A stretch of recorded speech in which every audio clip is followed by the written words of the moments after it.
Hello everyone, welcome to my channel. तो बिना किसी देरी के शुरू करते हैं इस ड्रामा का हिंदी एक्सप्लेनेशन। तो एपिसोड की शुरुआत में हम देखते हैं कि रेंचो बहुत सारे नोवेल बुक्स उठाकर लेकर आया है और ये देखकर सूज का मजाक उड़ाने लगा कि लव सब्जेक्ट तुम अपने पोस्ट इंटरव्यू ग्रेजुएशन के लिए तो नहीं पढ़ रहे, जिसपे वो भी कह देता है कि हाँ पर तुम्हें इसे क्या प्रॉब्लम है, जाके तुम अपना काम करो। लेकिन भला वो ऐसे कैसे जाने वाला और कहने लगता है कि जियोंग ने वोंग को पसंद कर लिया है और मुझे ऐसा लग रहा है तुम्हें इसीलिए जेलसी फील हो रही है। लेकिन रेंचो उसकी बातों को मना करता रहा पर सू कहता है कि ऐसा ही है, तुम मानो या ना मानो, पर तुम्हें तो प्यार के मतलब पता भी नहीं है इसलिए तुम ऐसा कह रहे हो। रेंचो बोला क्यों नहीं जानता और फिर लंबी चौड़ी साइंस इन्फॉर्मेशन देने लगा, वो भी लव से रिलेटेड, जिस पे अब बेचारा सू कह भी क्या पाता, लेकिन जरूर इतना बताता है जब तुम किसी के बारे में सोचते रहते हो और उसको मिस करते रहते हो तो समझ जाना कि तुम्हें उससे प्यार हो गया है, बाकी तो तुम खुद ही समझदार हो। नेक्स्ट सीन में रेंचो जियोंग के पास आता है उसे लव लेसन देने के लिए और बताता है कि तुम्हें कैसे वोंग को पहली नजर में पटाना होगा। वोंग पर पहली नजर का असर होता है कि नहीं होता, पर रेंचो पर जरूर होने लगा है और फिर जल्दी से वहाँ से चला जाता है ये कहकर कि आज के लिए इतना ही लेसन काफी था। नेक्स्ट सीन में जियोंग को देखते हैं जो कि वोंग को पटाने के लिए इंग्लिश कॉर्नर में पहुँच आई। पहले तो लाउडली रीडिंग करके अटेंशन उसकी अपनी तरफ करती है और फिर उसकी आंखों में देखने लग जाती है कि वोंग को उसको पहली नजर में ही प्यार हो जाए और वो जिस तरह से उसको देख रही होती है जिसपे वोंग को तो लगता है मैंने कोई गलती कर ली है और ये लड़की मुझसे बदला लेना चाहती है। और वैसे तो ये सच में ही एक हॉरर मूवी का सीन लग रहा था, तभी वोंग वहाँ से डर कर भाग जाता है। फिर जियोंग रेंचो को लटके मुंह के साथ बताती है कि उसका फर्स्ट साइट वाला प्लान तो फ्लॉप हो गया है। रेंचो ने बोला कोई बात नहीं, इसके अलावा भी हमारे पास बहुत सारे तरीके हैं। मैंने अपने एक एक्सपीरियंस दोस्त को बुलाया है, वो भी अपना एक्सपीरियंस तुम्हारे साथ शेयर करेगा। तभी वहाँ पर जिवाई आ जाता है और फिर रेंचो से पूछता है तुमने अपनी कजन से एंट्री कार्ड ले लिया था ना, पर कहीं ऐसा ना हो जाए कि वो दोबारा से मेरे गले ही पड़ जाए। जिसपे उसने बोला कि हाँ मैंने ले लिया था, पर इसके बदले तुम्हें अपना first sight love experience Jeong के सामने एक्सप्रेस करना होगा। और जियोंग तो ये सुन के शॉक्ड हो जाती है और कहती है कि इसको भी सच में प्यार हुआ था, पर जीनियो तो इसको ही चाहती है। जिवाई ने बताया कि जीनियो से पहले मुझे प्यार हो गया था, वो भी पहली नजर का, और हमें फिर फ्लैशबैक से इनकी स्टोरी दिखाई जाती है जब वो एक बार काम के सिलसिले में रेंचो से मिलने आया था और तभी उसे जीनियो नजर आई वहाँ पर डांस प्रैक्टिस करते हुए। रेंचो ने बताया ये मेरी कजन है जो कि साथ वाले रूम में प्रैक्टिस करती थी, लेकिन वहाँ पर कोई कमरा खाली नहीं था इसलिए उसने मेरा कमरा ही बोरो कर लिया। जिवाई को तो उसे पहली नजर का प्यार हो जाता है, बल्कि वो उसके पास जाकर वीचैट नंबर भी मांगने ही वाला था। जाने से पहले रेंचो ने उसे रोक लिया और कहा कि तुम मुझे बाद में ये मत बोलना कि मैंने तुम्हें रोका नहीं था। जिसपे जिवाई ने बोला कि तुम्हारी कजन इंसानों को तो नहीं खाती ना, बाकी आगे जो होगा मैं देख लूंगा।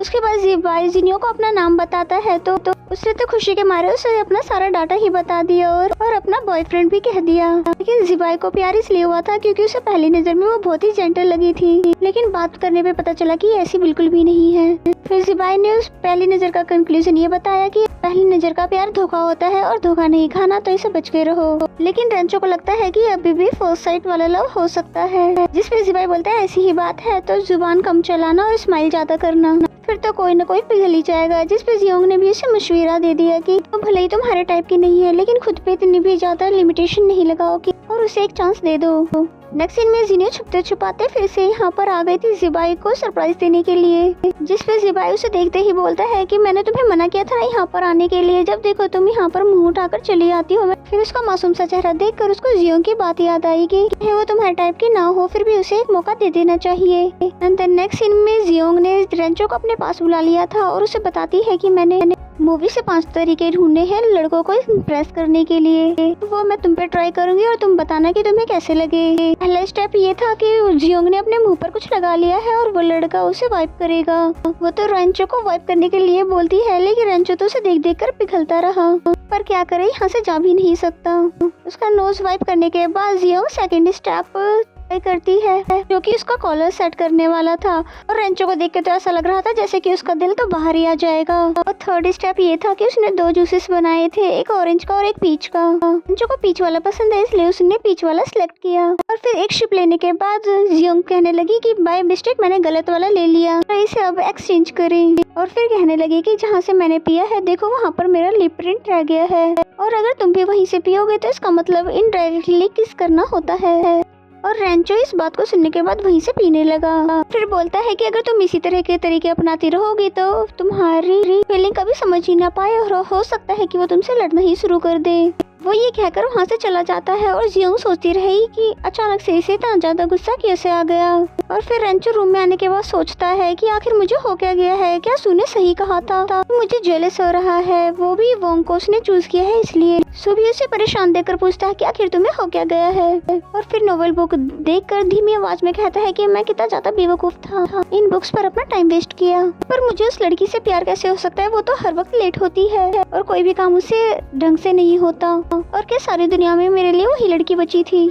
जो भी हो मैं उसकी तरफ अट्रैक्ट नहीं हो सकता और मुझे सबसे पहले अपनी प्रॉब्लम सॉल्व करनी होगी। नेक्स्ट में रेंचो ने जियोंग को कुछ ड्रेसिंग स्टाइल बताया कि तुम ये वाला ड्रेस पहनकर तुम वोंग से मिलने के लिए इंटरनेट कैफे जाना, जो कि जियोंग को तो अजीब सा लगता है। पर रेंचो ने ये जानबूझकर किया था क्योंकि जो लड़कियां इस तरह का ड्रेसअप करती है लड़के उसे बिल्कुल पसंद नहीं करते। यानी कि रेंचो नहीं चाहता कि जियोंग वोंग को अपना बॉयफ्रेंड बनाए और कहता है चीज की नॉलेज मेरे पास ज्यादा है कि तुम्हारे पास, जैसा मैं कह रहा हूँ वैसा ही करती जाओ। फिलहाल तो मैं अपने पोस्ट ग्रेजुएट इंटरव्यू देने के लिए जा रहा हूँ और वापस आकर मैं तुमसे मिलूंगा। देन नेक्स्ट सीन हमें इंटरव्यू का दिखाया जाता है जहाँ पर रेंचो का इंटरव्यू काफी अच्छा रहा और क्यों ना होता वो अपने स्कूल का टॉप स्टूडेंट है। प्रोफेसर ने कहा हम तुम्हें ईमेल और कॉल करके बता देंगे कि तुम इंटर्नशिप को ज्वाइन कर सकते हो। दूसरी तरफ जियोंग अजीब सी ड्रेसिंग कर इंटरनेट कैफे पहुँच आई और सोचने लगी कि मुझे यकीन नहीं होता कि लड़कों को इस तरह की ड्रेसिंग पसंद आती है।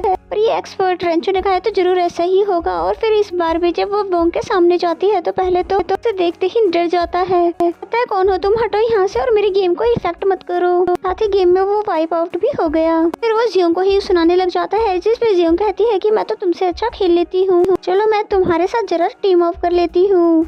इसके बाद दोनों गेम खेलने लग जाते हैं। फिर हमें नेक्स्ट सीन दिखाया जाता है हाँ जियोंग फिर से मुंह लटकाकर रेंचो के पास चली आई। रेंचो को दिल ही दिल में पता था कि जरूर कुछ बुरा हुआ होगा क्योंकि प्लान उसने ऐसा ही बनाया था। और फिर जियोंग ने बताया कि पहले तो उसने मुझे इग्नोर किया पर जब मैंने उसके साथ गेम खेली उसने मेरी तरफ देखकर स्माइल किया और मुझे बताया कि मैं सब लड़कियों से अलग हूँ। और तो वोंग ने उसे वीचैट पर भी ऐड कर दिया था। लेकिन प्रॉब्लम सिर्फ ये थी कि उसने कहा तुम मुझे ब्रो या सिस्टर कह के बुला सकती हो, जबकि जियोंग तो उसे अपना बॉयफ्रेंड बनाना चाहती थी। उसके बावजूद भी बोले कि कोई बात नहीं, हमारी धीरे धीरे अट्रैक्शंस हो ही जाएंगी क्योंकि मैं उससे रोज मिलने जाऊंगी डेजर्ट बनाकर। मुझे फौरन से बोलता है कि नहीं इस तरह से तो तुम्हारी स्टडी खराब हो जाएगी। और तुम खुद ही सोचो जिन्होंने रोज जिवाई को पटाने के लिए पहुंच जाती है तो क्या वो दोनों अभी तक रिलेशनशिप में आए। एक तो पहले ही इसने जियोंग का प्लान खराब कर दिया था उसके साथ गेम खेलकर और अब उसको मजीद ऐसा कुछ करने नहीं देगा। तो कहने लगा कि तुम उसके लिए डेजर्ट बनाओ अच्छी बात है पर मैं तुम्हारे लिए उसे पहुंचा दिया करूंगा। आखिर मैं भी तो चाहता हूँ कि हमारे बारे में रूमर्स खत्म हो जाए। कहीं न कहीं जियोंग को भी उसकी बातें समझ में आ गई और कहती है कि मैं उसके लिए शाम को डेजर्ट बनाऊंगी, फिलहाल तो मैं लाइब्रेरी जा रही हूँ स्टडी करने के लिए। फिर लाइब्रेरी में जैसे ही होती है तो उसे स्टमक अटैक आ जाता है जिसके बाद वो सोचने लगती है कि इतने टाइम के बाद मुझे स्टमक अटैक क्यों आ गया है, मैं भला पढ़ूंगी कैसे। और फिर सामने तभी जिया और जियान आकर बैठ गए जिन्हें देखने के बाद वो नॉर्मल रिएक्ट करने लगती है। लेकिन तभी जियान को लगता है कि शायद उसकी तबीयत ठीक नहीं है। जियोंग को दूर से देखता तो रहता है लेकिन उसकी तबीयत के बारे में पूछने के लिए नहीं आता। जियोंग भी उसको देखकर सैड फील कर रही थी कि तभी एंट्री होती है यहाँ पर रेंचो की। तो कहता है कि बहुत हो गई स्टडी, चलो मैं तुम्हें तुम्हारे घर छोड़कर आता हूँ। असल में तो वो उसे घर इसलिए ले जाना चाहता था ताकि वो इन दोनों को देखकर सैड न हो। और इसी सीन के साथ ये एपिसोड यहीं पे खत्म हो जाता है। तो मेरा एक्सप्लेनेशन अगर आपको अच्छा लगता है तो वीडियो को लाइक करें। तो मिलते हैं नेक्स्ट एपिसोड में, तब तक के लिए बाय बाय।